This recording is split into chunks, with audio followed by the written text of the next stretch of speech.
Emma smiled proudly, thinking she caught someone rummaging through garbage. Little did she know, this mistake would lead to her demise. My name's Sally, I'm 32. I work at a TV and film studio fixing costumes. We have all sorts of outfits there, from fancy historical ones to modern clothes for shows. I adjust them to fit the actors and repair any damage from filming. I spend my days sewing, using machines and irons. I learned sewing from my mom when I was young, so this job feels like it's meant for me. Even though the hours can be odd and the workload heavy, I love what I do and hope to do it forever. I met my husband Joe while working at the studio. He looked after the actors there. Since we saw each other every day, we became close over time. 2 years later, despite our busy schedules, we got married. But just as we started our new life together, my mother got sick and passed away suddenly. This forced Joe and me to delay our wedding plans. Originally, we were going to have a simple ceremony with family at a local church. But now we had to save up for a proper wedding and honeymoon. Since our work hours were unpredictable, we decided not to rent a place to live temporarily. Instead, we moved in with Joe's mother, Emma, at his family home. Both Joe and I had lost our fathers early in life, so we understood each other's pain. Since my mother was the only parent left for me and Joe worried about his mother being alone, living together seemed like a good idea. I wanted us to get along with Emma, but it turned out to be a nightmare. Emma didn't want to accept me as part of the family. To her, I was like a thief who stole her son.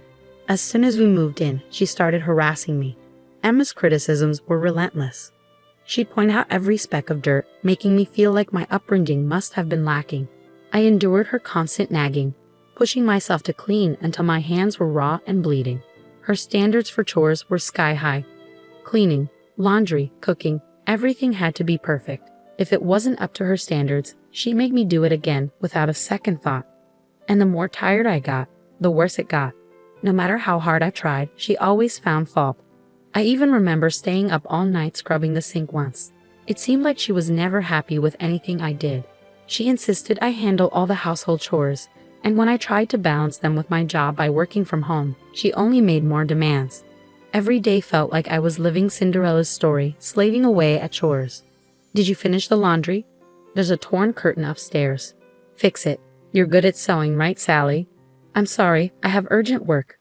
Can't the curtain wait until the weekend? I pleaded, hoping for some understanding. What are you saying?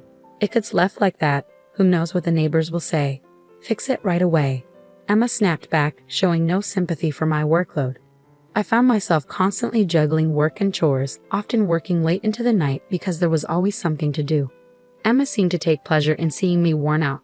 She was like a cruel bully, especially when Joe wasn't around during the day. Our relationship felt more like that of a boss and a maid.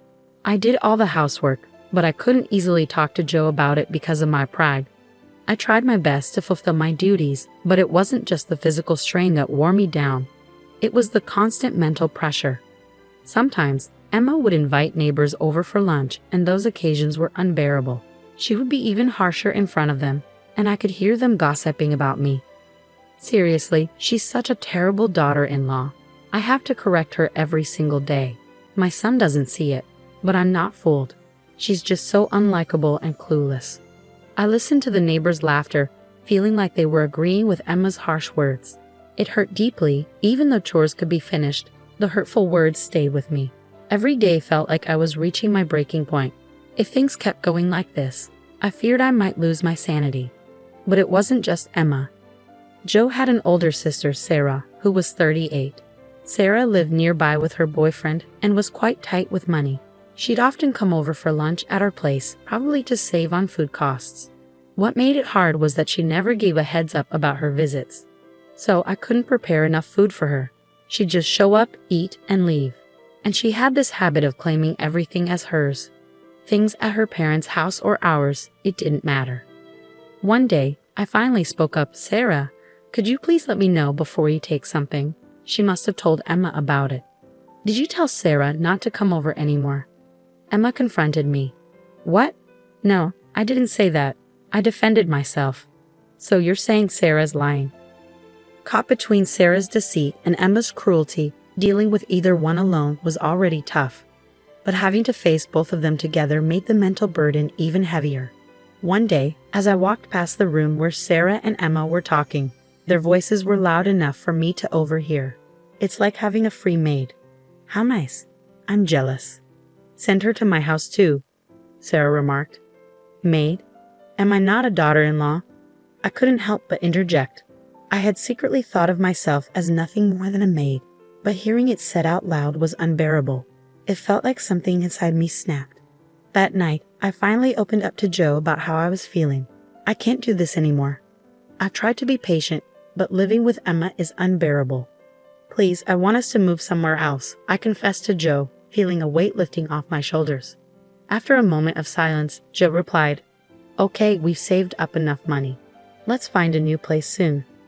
Really? I'll start looking for a place right away, I said, tears of relief streaming down my face. Little did we know, Emma was standing right outside our room, overhearing our conversation. We had no clue this would trigger her strange behavior later on.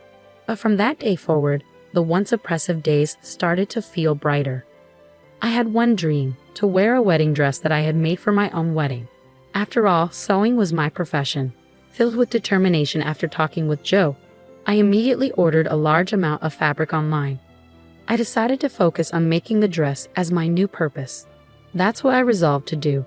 I began sewing the dress secretly in my room, away from Emma and Sarah.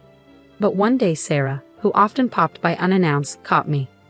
Wow, what's this dress? It's beautiful to have your own handmade dress, she remarked. Hey Sally, I'm getting married in 2 months. Could you make my dress too, please? Yes, renting is just a waste of money. I want to keep wedding costs low, so please, she insisted, true to her penny-pinching nature. I hesitated, but since she agreed to cover the material costs, I agreed to make it. I started working on Sarah's dress first, since our wedding was still far off. Sarah asked me to keep it a secret from Mom, hinting that she planned to tell Emma she was renting the dress to get financial support from her. Whatever Sarah paid me for materials, she was determined to get back. Her thriftiness was almost impressive. I even talked to Joe about it, and he said, Sis never backs down once she decides something. I'm sorry, but it would really help if you could make it for her. With his encouragement, I agreed, feeling positive and motivated since I was getting paid. I saw it as practice for making my own dress without spending on materials. I also hoped it might improve my relationship with Sarah. So I focused on dressmaking between housework and my main job. Even Emma seemed to catch on to what I was doing. She'd occasionally peek into my room. Sarah's wedding was coming up fast, and the dress was almost done. Then one day, Emma came into my room with a smile.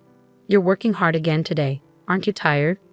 Her sudden change in attitude was unsettling. I'm going to make some coffee. Why don't you take a break? She offered. Really? That would be great. Thank you, I replied. As Emma left humming, I felt a strange unease.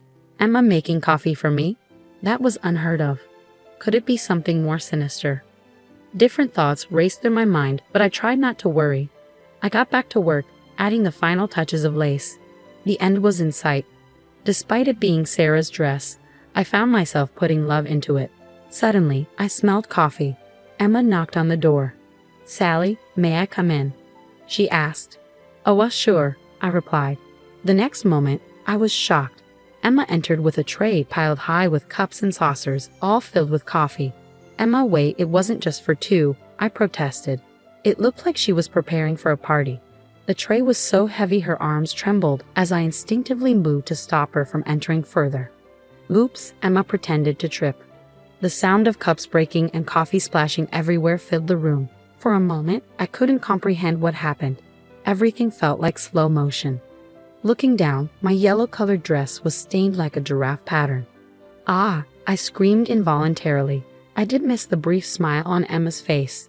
Oh no, I'm so sorry. It wasn't on purpose. Did you get burned? Wait, is that a dress? I thought you were going through trash, she babbled. I was speechless. The shock of her actions left me frozen. Then Emma feigned concern. Oh dear, you can't have your wedding like this, can you? My suspicions turned into certainty.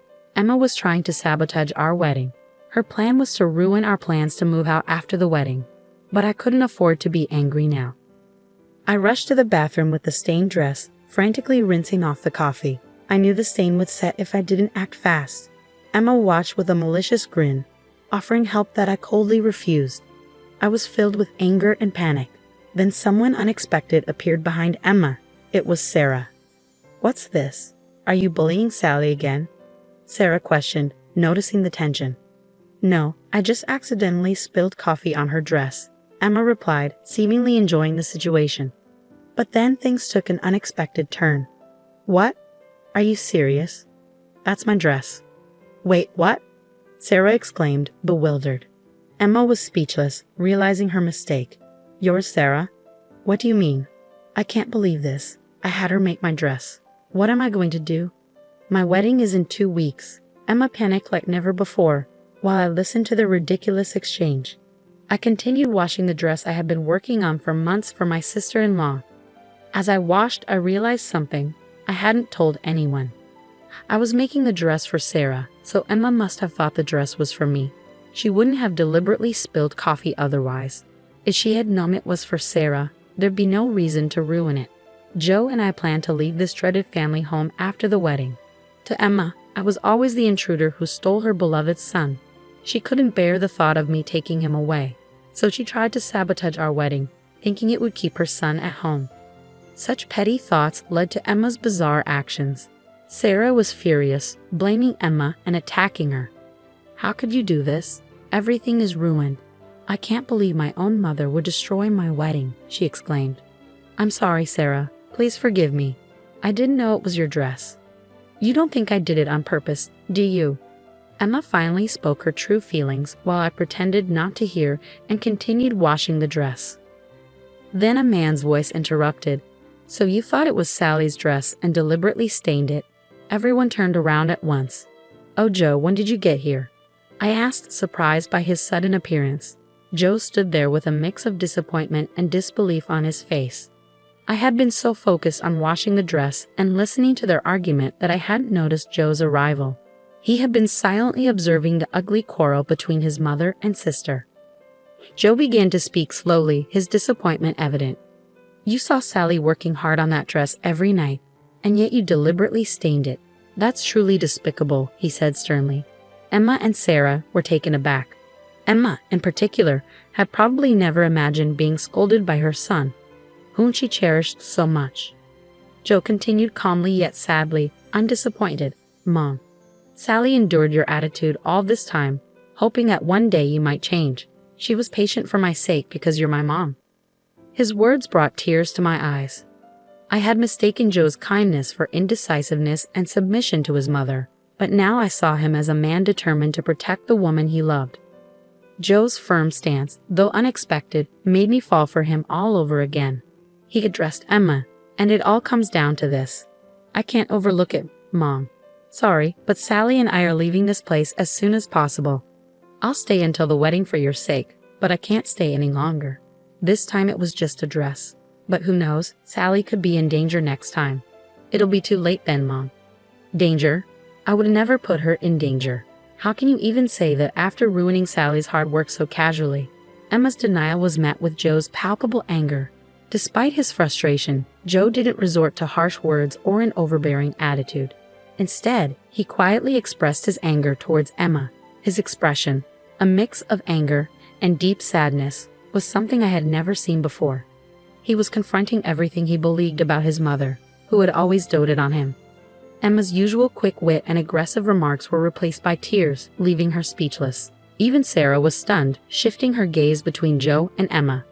Later, Sarah decided to cancel her wedding, so close to the date, and she wouldn't get any of her money back. "It's not my fault at all. Emma was the one who paid for it," Sarah insisted. So Sarah wasn't losing any money, but Emma seemed to finally regret her thoughtless harassment that had gone too far. The shock of being scolded by her son also left her weakened. But the consequences weren't confined to our house. Sarah's sudden cancellation angered her boyfriend and his family, leading to their breakup. Sarah continually blamed Emma for this outcome. After we left the family home, Emma occasionally contacted us, asking for money. One reason she didn't want us to leave was the financial aspect. While living together, we contributed to the household expenses, but Emma had no income apart from her pension.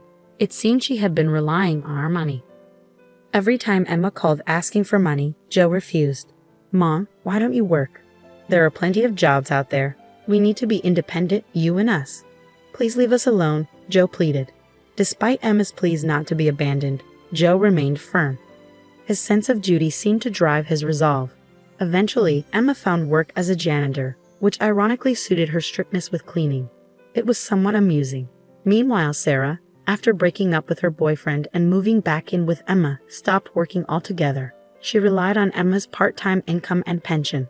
I saw her once and she was unrecognizably overweight. Joe and I moved into an apartment and are enjoying our new happy life, free from snide remarks and sarcasm.